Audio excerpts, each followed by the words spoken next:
I will introduce myself a bit later. I hope you see the presentation. See, it's all fine. I just want to take a little moment on this introductory slide, not for reading the title, as I hope you have willingly chosen this topic, but for the cup of coffee cup. As I speak from Italy, and you probably know that coffee is something essential here. That said, I hope you won't run in the kitchen to have a good coffee now. Please stay with me. Okay, let's start. And do you know who is this guy? He seems to be very relaxed and cool. He may be a dreamer. It sounds okay for a young of his age to dream. And the answer is, maybe you know it, yes, it's Barack Obama. Maybe you wonder why I'm talking about Barack Obama in the introduction. I aim to illustrate the power of the word, yes, we can, and the power of a mindset. Yes, we can, and he made it, he becoming the first Afro-American president of the United States of America. But not only this, inspiring a great hope. Now, who's this guy? No one famous, it's just me. It seems that I am a dreamer also. I was already on an Italian beach. It seems that my connection to Italy was starting many years ago. And in the 70s, I guess it was allowed to rent animals. But today, when I see it with my adult eyes, I am a little shocked. Why did I choose this picture? Actually, I am in between two spaces, but metaphorically between two mindsets. On the right, a predator, canine, but very dangerous. And on the left, a chimpanzee, that is to say, the closest species to us. As a kid, I may have believed that I could understand them, but as an adult, I know it's impossible. The chimpanzee maybe can have behaviors very deceiving, but I will probably anthropocentrically interpret them. We are not able to understand easily another mindset, since a smaller insignificant event does not make sense from another perspective. Eventually, if I had a picture with a foal, a young horse, and a young panther, I could have used it to say there are two mindsets in our world. The predator one, which I readily assimilate to the command and control paradigm, and the non-predator one based on collaboration and servant leadership. I'm going to introduce myself more properly and then jump in the discussion. I am French, I've been living for 6 years in Italy, and I am married with an Italian, so I'm deeply living biculturality. I am the chief people officer of the subsidiary of railway company, and I am the co-founder of Kindness for Business. Kindness for Business is also a sociocracy. This is a platform of knowledge we made up to disseminate ideas and practices about all these emergent forms of leadership and organization. But it's not the experience I want to share with you. I am here because in the firm I work for as a chief people officer, we are pure products of the command and control mindset. But in this subsidiary, we initiated a deep cultural, social, and organizational transformation that led us to sociocracy. And as you can guess, being sociocratic in the surrounding fully traditional is very challenging. And I can say, yes, we can, but yes, we also failed and learned so much. So I take you with me in a sort of journey. Here is the outline of this presentation. So the main part, the first one, will be a case study based on my experience, and then we jump in the 3 questions I will deal with. Oh, sorry. So we are 4 years back in time, in 2016. All is well for my subsidiary. The number of passengers was increasing, and we had a high probability to get brand new trains. But in a few weeks, everything changed. First, we have experienced a dramatic turnover. The operations were jeopardized, and we began to adapt to a social model. Then the low-cost airlines had significantly stepped up the competition with a pretty impressive capacity and line expansion. Consequently, they had to lower the fares. This time, we began to have doubts about our business model. But there was a third bad news that has plummeted our morale down to ground. The contract for new trains had finally not been signed. And even worse, a new Italian safety regulation was going to preclude us to run our trains very soon. So as shown in the photograph, we were confronted to a very disparate situation. Nothing in our classical toolbox seemed to be very helpful. And we also swiftly understood that maybe our leadership paradigm might be also part of our current issue. I had the intuition that only collective commitment could help us. No matter if the top management was clever or not, without leveraging the collective intelligence, we were going to be swept off the market. We knew what it meant, a complete cultural and organizational shift. We had a strong purpose, rescuing the subsidiary, and above all, preventing the risk to fire all of our colleagues. My CEO and I, we couldn't even imagine giving up without struggling. So I bought books to give him as a gift, and thus open our option. Of course, Freedom Inc. of Gates and Reinventing Organization of Lalou. And he turned back after 2 weeks, telling me about the Seattle fish market, which had reinvented himself as I think, both a market and a sort of circus performance in order to keep from closing. So we knew that was exactly in this direction we wanted to delve. Of course, we couldn't initiate anything without green light of our board of directors. How could we do this? How could they appreciate the idea while being in a command and control paradigm? I have to stress that this mindset is perfect for railways. There might be nothing better for a business like us to be some kind of bureaucracy in order to manage huge networks and produce a service that is always the same in every touch point. It's very challenging, probably much more than you can ever imagine. So would we have to pretend that another mindset could be helpful? I have my second thoughts about it. The main challenge was to budge our minds without sounding that the command and control paradigm was obsolete and that we wanted to be lessons giver without being dodgy person with dodgy idea. So we started to explain the value of having an internal lab able to experiment this new emergent form of leadership and organization.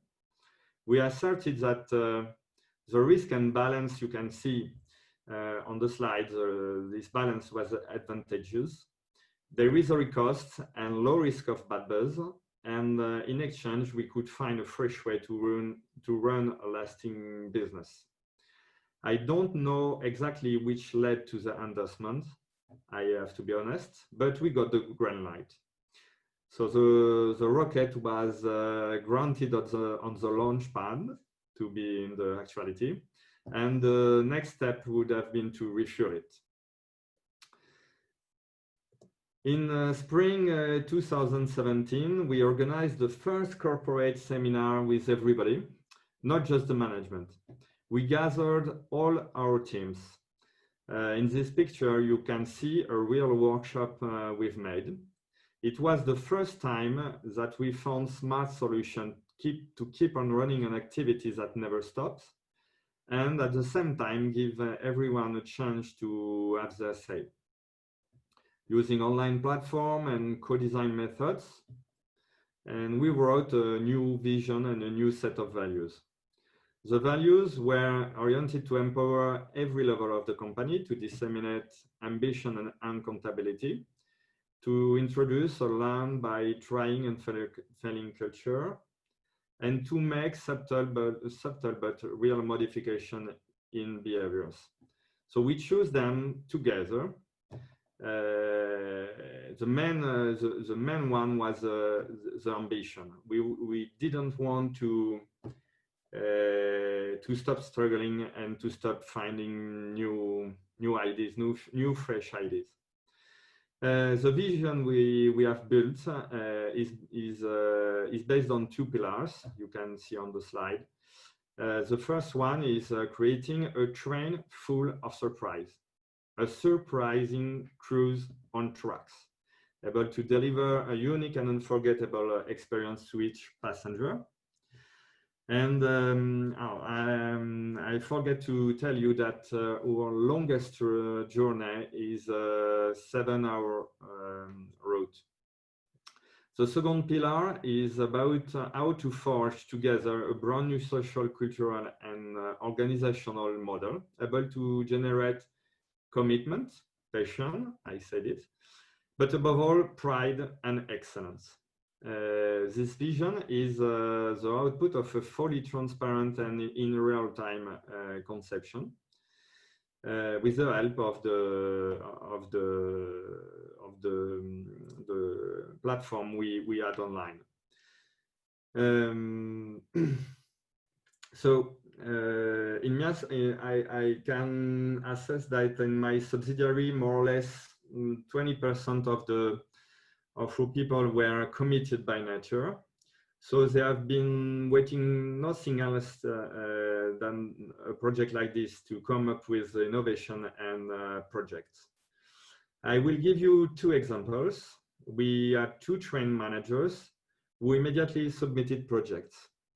The financially bigger one involves an investment of 3 million euros. And my colleague remains the only one project leader. We gave him support, of course, and means, but no one tried to take the control of the project. No one tried to defend his own turf, and no one tried to steal away his success. The second example I want to illustrate is maybe the most inspiring project born with this new culture. So another train manager has developed Leonardo da Vinci's train. The project starting without even knowing that France and Italy would be celebrating the anniversary of the maestro's death. And our fellow member gave a call to the Hermitage and to the Louvre Museum and obtained, for example, the reproduction of the rights, the right to reproduce the Mona Lisa on the train at a derisory price. It took on board many partners, and all these partners were very astonished and seduced by the fact that a simple employee could carry out such a project. You can see on the right with the smartphone some reproduction of new stuff discovered in Milan in the Sforzesco Castello, and the city of Milan offered us this reproduction in an exclusive manner for 6 months. So at this time, we have a train that runs every day, decorated, redesigned, with some riddles everywhere, onboard entertainment. Because with this smartphone, you can have some information, some entertainment, downloading an app, and also the simple games for children. To tweak our model, we have also elaborated a brand new onboarding process, reorganized our training program, also offered a personality test to everybody, gave conflict management skills, while our managers have gradually slipped toward a coaching approach, and then to a practice close to what we can call a servant leader. The team in charge of the transformation was not anymore hierarchical, but a group of peers that intimately wanted to improve ways of doing business.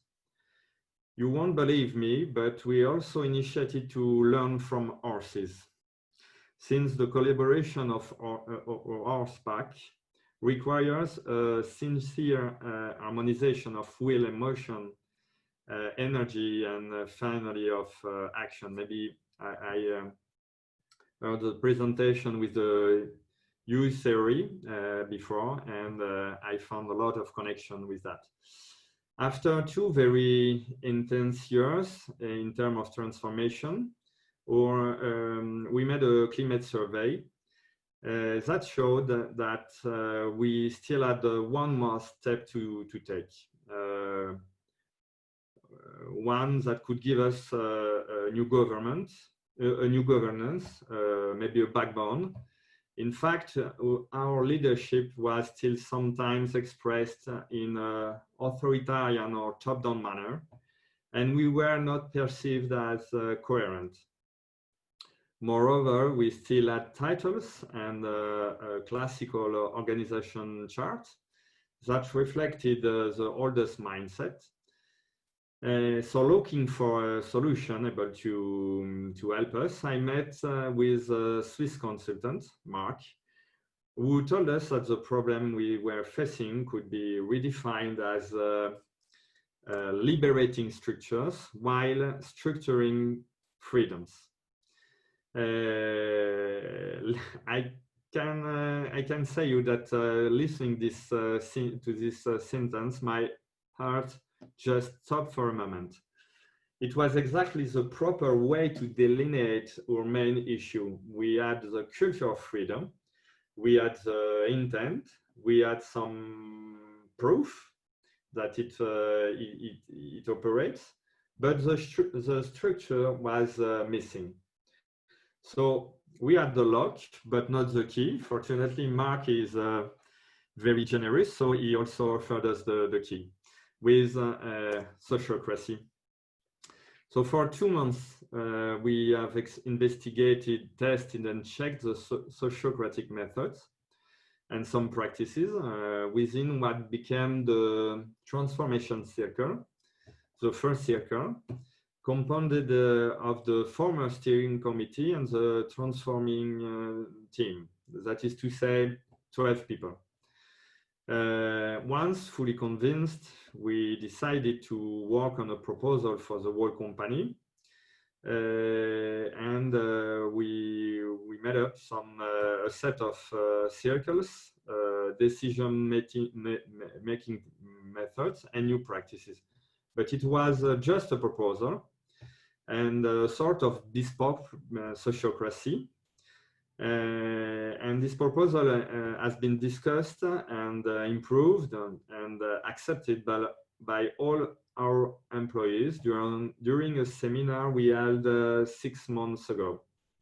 About half of them were convinced enough to try it to apply it without limitations. The other half appraised this proposal and wanted to try it before designing in a very willingly manner. We have been pretty much surprised, I have to say, and also happy to see that no one refused, no one dissented, and not only we found the backbone we were looking for, but we've managed to get through the well-known tipping point. On this slide, this is the circle I was in charge of when we launched the project. We had designed 4 circles with the aim to record the vision we have. And this one is the pride and excellence circle. So since we had offered to the group to be a lab, we documented our transformation by making a documentary with the support of a film director and a team of technologists.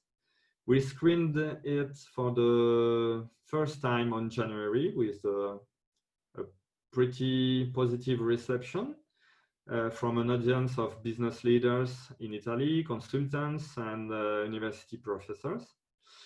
So could we say that we succeed in transforming the company? It's hard to say, and I prefer to stay humble.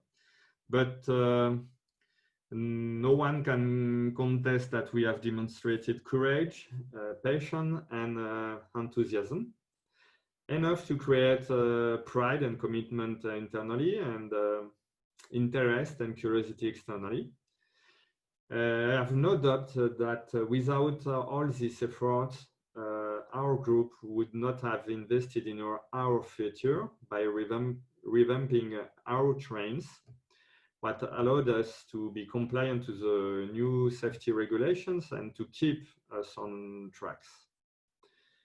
Finally, we have achieved the goal of creating affection among our stakeholders. I have to confess that the customer vision is not fully realized as I dreamed it. Some of our customers just as changed positively. Some journeys are really full of nice surprises, but we have not yet deeply transformed the customer experience every day on every train. So this case study led me to put forward 3 questions. Firstly, is Sociocracy suitable in any setting? Secondly, is it possible to make Sociocracy coexist with command and control paradigm? And if so, how? Thirdly, what can we learn by bridging the gap between these 2 paradigms?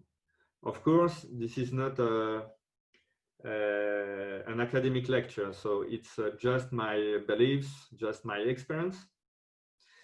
So in order to answer to the first question, I can start with my experience in the sector of railways. Many of you hardly believe that Sociocracy is suitable in a sector like ours,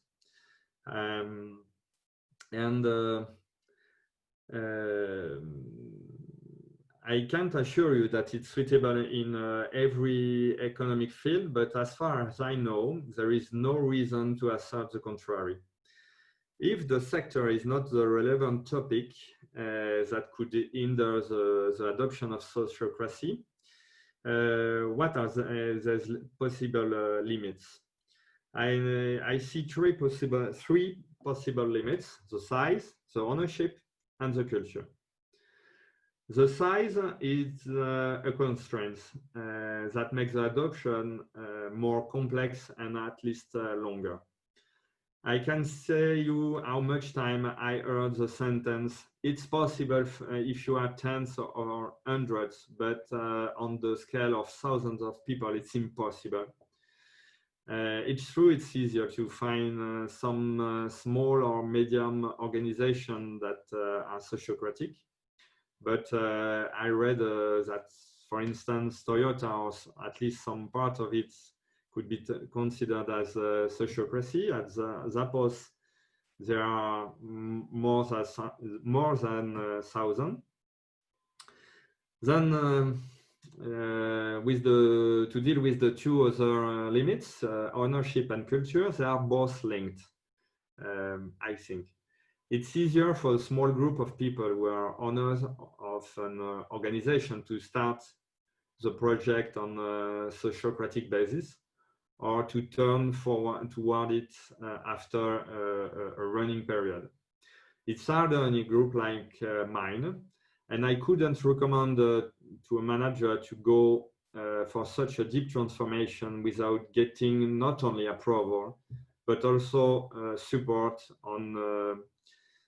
by his board of directors.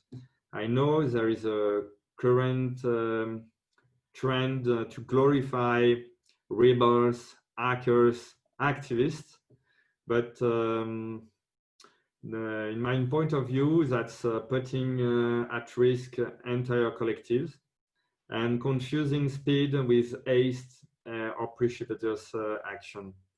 I know we all want to change the world to make it fit to our values, but I believe we have to accept that all organizations deserve time and introspection. It's better to analyze calmly the corporate culture, find out if it should change or not, and if not, to respect the choice of the decision makers. Moving from command and control to sociocracy is not an insignificant choice. It can be of great benefit, but it's also very dangerous, and I can be a good testimony. Not so much for the organization as for the people within it. The only way to transform big organization is to foster internal labs. I know very well Decathlon. Decathlon is not a sociocracy, but a teal organization. And they are used to name their own change management as a leopard spot transformation. I like the idea. Some business units or outlets are deeply transformed, and they have a great type of autonomy, of freedom. Of course, when the whole team wants it, other ones take some time or want to try something different, and the rest of the organization is still in the former mindset. This raises a question of coexistence.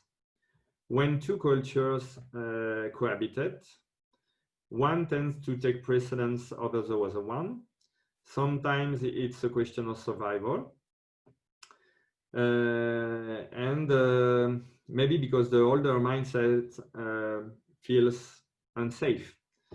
How would it be possible to have two paradigms within the same group without the majority culture feeling jeopardized, or without the culture, the emerging culture, being obliterated by sort of, how do we say that, compliance pressure, maybe?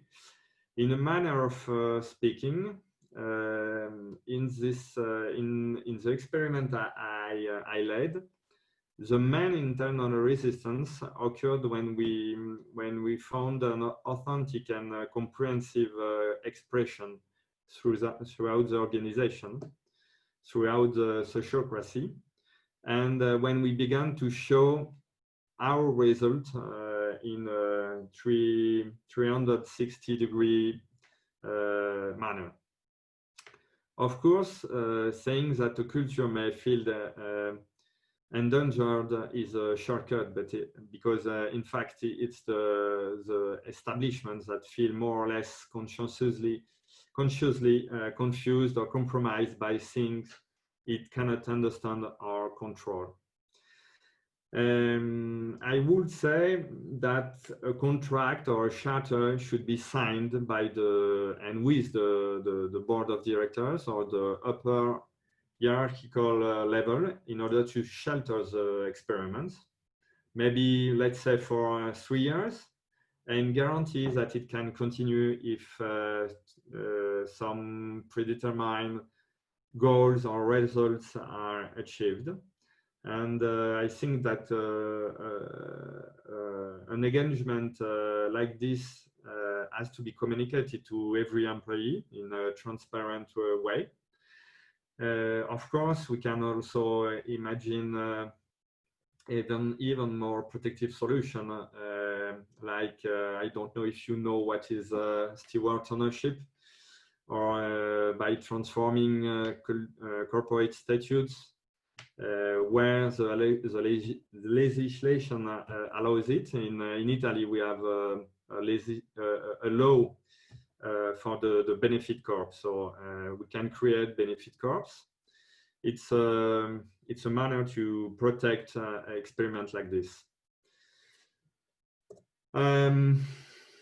Maybe because the time is running, so I jump in the conclusion. The main lesson, if there is a lesson I want you to remember of my presentation, is that I think really that everything is possible if you really want it. And if you have authentically harmonized your will, your values, your beliefs, your emotions, and your demeanors. If we made it, it was because we believed that yes, we can. And if we did it, despite of a complex and a very strong culture of command and control, it means probably it's possible everywhere. And then I think everybody can try it, but with some caution. But not only try it, but also succeed. The best advice I can give you is to do your best, trust in what you are doing, and even if you don't know precisely what you are doing and what is happening, to not be afraid. I think it's very crucial to track and closely monitor the emotion shift and every subtle modification of the needs and of the beliefs of all your stakeholders inside and outside the organization. And with empathy and patience, I think it's possible to bridge all kind and size of gaps.